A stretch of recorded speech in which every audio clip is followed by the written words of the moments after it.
Hola, ¿qué tal? Bienvenidos al tema del día de hoy, que es tipología de la prensa. En esta ocasión vamos a hablar de las diferentes formas que existen para clasificar a los perfiles ideológicos de la prensa, o también igual se le va catalogando por las características que van a tener los medios. Generalmente utilizamos estas palabras, que son medios de derecha o de izquierda, oficialistas, vendidas o chayotera. Recuerden que el chayote es la palabra que se le da el beneficio económico o la prebenda que va a recibir un periodista por hablar bien de las autoridades en turnos. Por eso se habla de periodistas y periodismo chayotero. También hay prensa nacional, prensa local, prensa seria o prensa sensacionalista. Pero al final de cuentas, pues también la prensa que podríamos clasificar como seria utiliza titulares de impacto para poder ser atractivos, poder lograr que la gente se interese en los temas, porque finalmente así es como funciona también el negocio de los medios de comunicación, que tú adquieras un ejemplar, veas un programa de radio, un programa de televisión, etcétera. Otra clasificación de las prensas la encontramos en esta imagen, porque hay prensa que es general, prensa especializada, sobre todo en lo que viene siendo los deportes y los medios económicos, según su periodicidad, que puede ser diario, semanal, quincenal, anual, mensual, y también según el área de difusión. Hay medios que son locales, hay medios que son nacionales y algunos de ellos llegan a ser transnacionales. Hace algunos años en México algunos periódicos se editaban en la mañana y tenían también una edición en la tarde. Como la prensa impresa ha estado en un periodo de crisis a raíz de la incursión de las nuevas tecnologías, me parece que ya las ediciones vespertinas en el caso mexicano ya no están disponibles, pero hubo un tiempo en el que fueron bastante socorridas. También encontramos medios de alto prestigio y medios que son muy sensacionalistas, ¿no? Muy de lo que viene siendo como lo conocemos como la nota roja o como la prensa de espectáculos o la prensa que se dedica a tratar el tema de la violencia. También hay prensa que la podemos clasificar según el tipo de formato que utilicen, ya sea tabloide o la sábana que ya hemos explicado.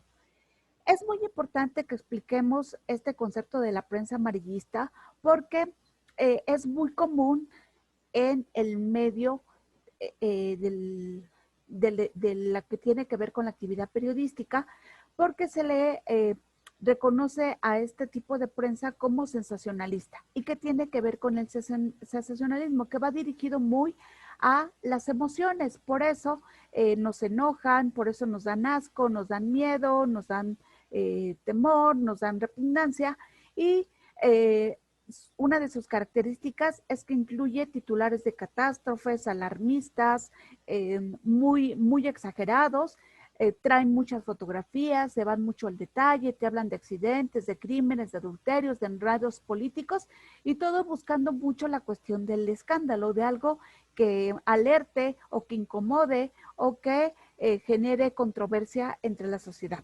Este término amarillista surge durante la batalla periodística que tuvieron dos diarios, el New York World y el New York Journal, uno dirigido por Pulitzer y el otro por Hearst. Esta batalla fue de 1895 a 1898.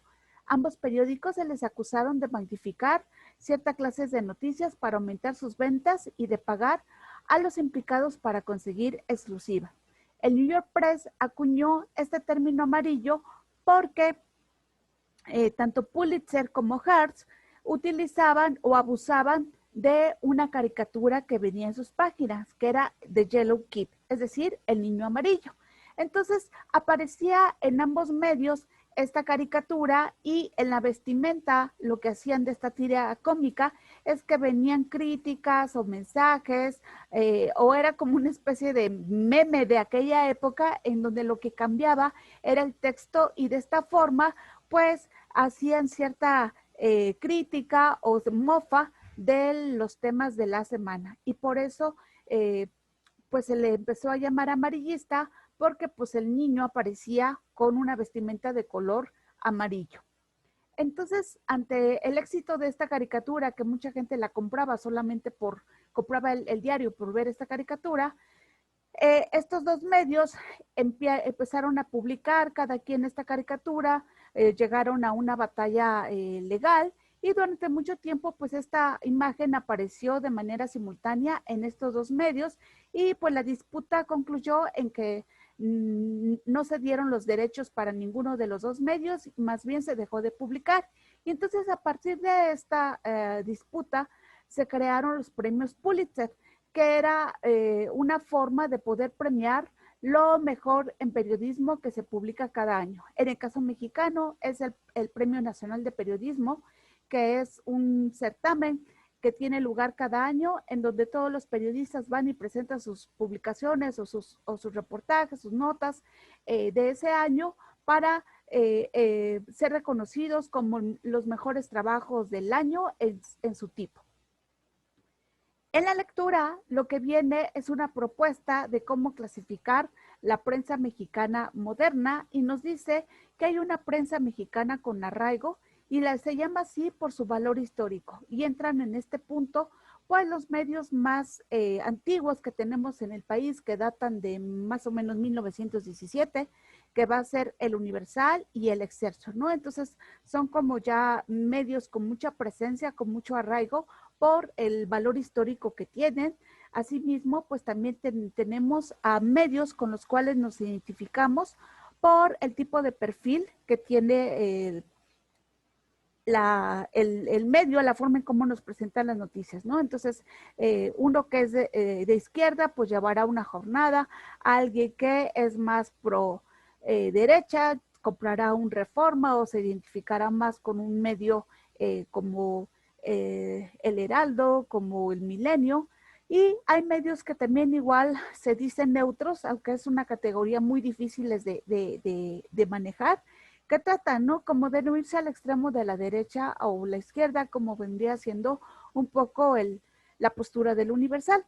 Asimismo, hay otro tipo de prensa que es de investigación, que es detectivesca, y en esa categoría pues podrían entrar muchos medios, sobre todo cibermedios como Animal Político, como Aristegui Noticias, igual también Proceso lleva a cabo este tipo de periodismo. También hay prensa panfletaria, que se le considera así porque son esta prensa chayotera, que vienen siendo como los voceros del gobierno, y entraría allí como La Razón, La Crónica, Milenio, El Financiero. Hay prensa especializada, generalmente de deportes o de economía, y hay prensa que también igual intenta ser apolítica, ¿no? Y esto es entre comillas porque generalmente la prensa en México siempre tiene ciertos intereses y ciertas líneas editoriales a las cuales apegarse, ¿no? Pero lo utilizan más bien como una forma de venderse ante los demás como un medio imparcial, como un medio objetivo, pero es más como un eslogan. También hay otros medios que son como de interés humano, que procuran ver pues por las necesidades de la gente, y allí pienso un poco en lo que viene siendo el Diario de la Fe, que es el medio que saca la Iglesia Católica. E igual también hay medios en donde la primera página es donde venden todo porque es muy amarillista y ustedes son como Alarma, como Basta, como El Gráfico, que explotan mucho la nota roja. Hay otros que son como de medios de pasatiempo, como El Récord, como Ovaciones, etcétera. Y también igual podemos clasificarlos como medios impresos, por eso hablamos de la prensa impresa, la radio y la televisión, y los medios digitales o cibermedios, como también se les conoce. En esta lámina ustedes podrán ver que los periódicos que hay en México con mayor circulación vienen siendo el medio de la prensa, cuyo lema es el periódico que dicen lo que otros callan, El Gráfico, El Esto, Rumbo de México, Ovaciones, Reporte Índigo, Reforma, El Universal y El Excelsior, ¿no? Y como podrán darse cuenta, en esta lámina lo que vamos a observar es que los medios que más lee el mexicano tiene que ver precisamente con este tipo de prensa sensacionalista, muy de la prensa, muy de nota roja, el gráfico también. Entonces, como que los temas de interés en general de la población son los deportes, los espectáculos y lo que tiene que ver con la nota roja. Y generalmente, pues el perfil del mexicano es que lee poco de política, de otro tipo de temas de interés. Y esto es un poco como el diagnóstico que podemos sacar a partir de las cifras que vienen en esta lámina.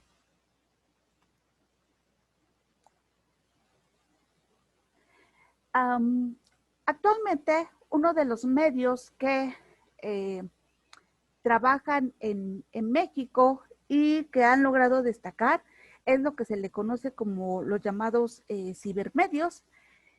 Y dentro de estos cibermedios que algunos de ellos han migrado de la prensa escrita a la prensa, a los espacios digitales, y otros han sido netamente nativos digitales, o sea, tienen sus espacios en internet, pero no tienen ediciones impresas. Son múltiples los ejemplos que hay y hay muchos casos de éxito. Uno de ellos que yo les quiero presentar porque he trabajado un poco con este tema, tiene que ver con el caso de Cultura Colectiva. Cultura Colectiva se define como una plataforma de comunicación de contenidos dirigidos fundamentalmente a lo que viene siendo la generación millennial y a países de habla hispánica.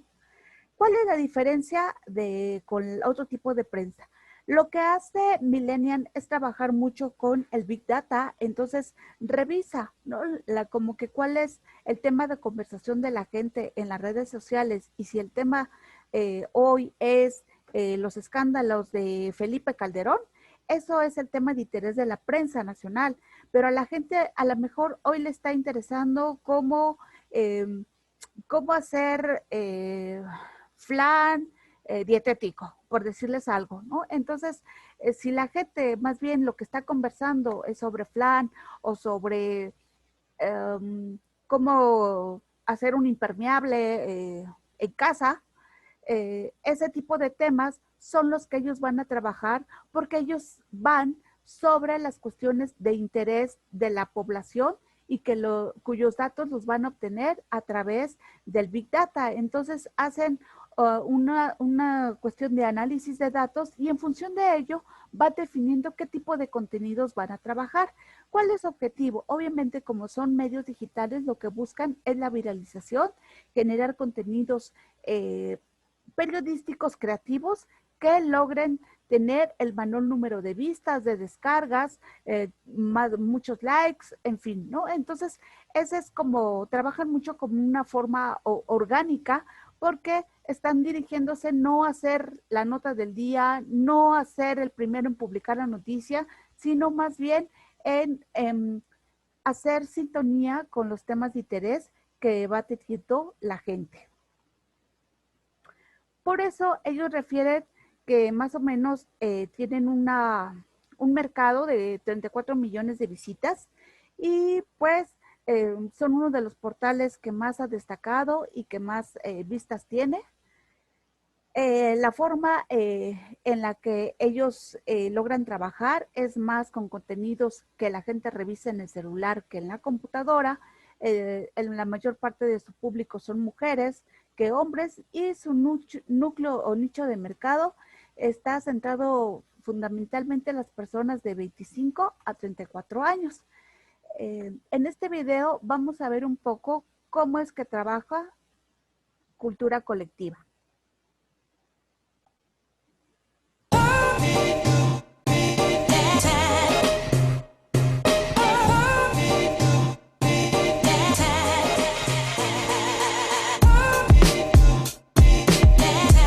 La plataforma de contenidos más importante para la generación millennial en este momento. 1 de cada 2 millennials nos lee en México y se podrá decir que el mes pasado llegamos a 47 millones de visitas y llegamos a 300 millones de reproducciones en video. Ser millennial es ser una persona adicta a la información. Obviamente somos malos en descifrar qué información es válida y qué no es válida, pero tenemos las herramientas adecuadas para conectarnos. Desde hace como más de 7, 8 años conozco a Jorge, que es uno de mis mejores amigos, y nos juntábamos en su casa a poder dar ideas de diferentes temas como para, ya sabes, como cambiar el mundo y como toda esa energía que tienes cuando eres joven en la universidad. Y poco a poco fuimos conociendo más gente, entre ellos Adolfo, que también es otro de nuestros socios. Estás en una época donde tienes que estar totalmente reinventándote, innovando, creciendo, no dejándote de hacer preguntas. Y eso para mí es la definición ahorita en este momento de ser un millennial. Cuando mi papá salió de la universidad era mucho más fácil conseguir trabajo. Y con una chamba tú podías tener una casa, podías mantener una familia. Y ahora es mucho más complicado. Entonces a nuestra generación, por un lado, le ha costado mucho más trabajo. Es mucho más difícil financieramente, pero eso ha generado otras oportunidades, ¿no? Ahora en vez de trabajar en un lugar, prefieres emprender tu propia empresa.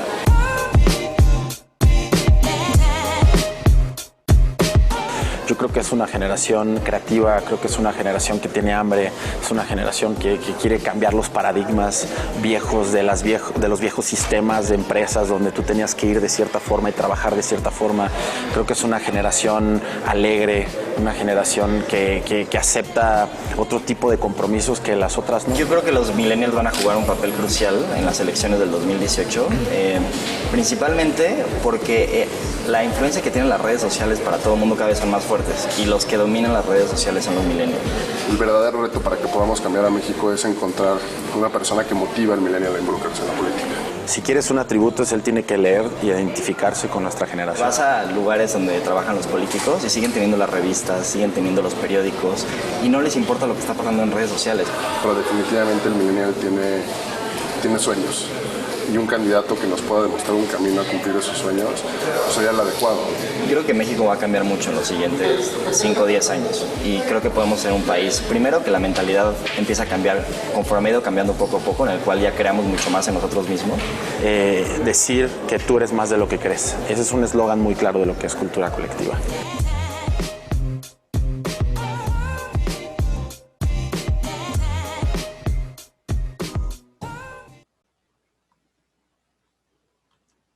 Bien, entonces, pues en este video es como un poco el esquema que como empresa funciona este proyecto, que es netamente un medio para generar contenidos de difusión, de análisis, viralización, y pues ellos trabajan mucho con la segmentación de públicos muy específicos y también intereses muy precisos. Por eso, además de hacer este tipo de contenidos en los que la gente está, de lo que la gente comenta o está hablando en redes sociales, ellos trabajan con algo que se conoce como los infomerciales o la publicidad nativa, que es, ustedes saben que ahora, pues en los espacios digitales mucha gente instala bloqueadores de publicidad, entonces como que son muy intrusivos estas formas de hacer publicidad, y lo que ellos están haciendo es hacer productos periodísticos que son publicidad, que son pagados por algunas empresas y que de alguna forma te están vendiendo un bien o servicio a través de una nota informativa, una entrevista, un reportaje.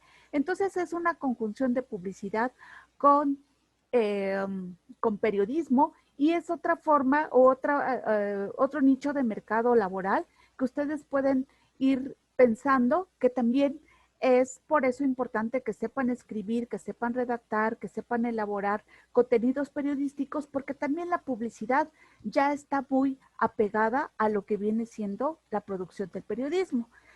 Cultura Colectiva ha buscado segmentar su público y hacerlo muy específico los intereses. Por eso tienen páginas de seguidores de cultura colectiva en general, de música, de estilo de vida, de historia, fotografía, letras, viajes, etcétera, porque pues lo que busca es crear comunidades con personas que comparten un interés en común. Y esta no es una estrategia propia de este espacio, sino que es más bien así como están funcionando mucho de la lógica de las redes sociales y mucho de los cibermedios. Yo he visto también esta estrategia en diarios como El Universal, que aparece el Universal Historia, el Universal Cultura, el Universal Política, Y entonces eso te va permitiendo ir construyendo, no solamente llegando a la gente que esté interesada en estos temas, sino ir construyendo comunidad.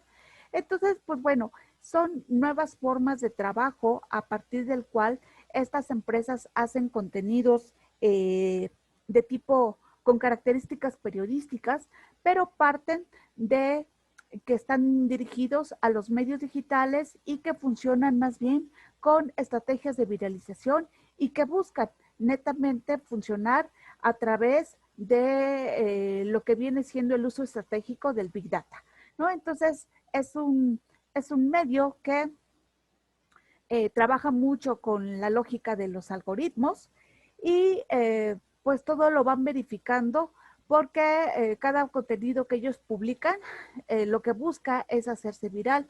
Ustedes imaginen cuántos portales de contenidos o de noticias hay en internet, son muchísimos, entonces la competencia es muy fuerte y por lo tanto la presión hacia la idea de que tienes que tratar de viralizar contenidos y captar la atención de la gente es muy fuerte, ¿no? Y entonces lo que ellos buscan pues es también igual apegarse mucho a cómo funcionan los algoritmos de las redes digitales. Y como les comentaba yo, pues una de las formas a través de las cuales trabajan estos cibermedios son con lo que se conoce como los publireportajes, que son publicidad nativa, que se hace una publicidad no intrusiva que se hace en los medios digitales, no en el video o en el banner que, que te obstruye, ¿no? Tu visita en un espacio digital, sino que lo que buscan es presentarte un contenido, un reportaje, una nota de interés que va vinculado a la presentación de un servicio o un producto, ¿no? Por ejemplo, está este caso de que en 2014 el New York Times publicó un artículo muy extenso sobre la condición de las mujeres en la prisión, de algunas reformas del sistema penitenciario en Estados Unidos, y eso iba porque en ese momento Netflix iba a lanzar una serie cuya temática era precisamente esta. Entonces fue un reportaje muy completo, extenso, con gráfico, con audio y video, pero que era pagado por Netflix para tratar de patrocinar esta serie. Entonces más o menos es como la lógica sobre la cual funciona la publicidad nativa. Bien, hasta aquí dejo mi explicación y cualquier duda estoy atenta a tus comentarios. Muchísimas gracias.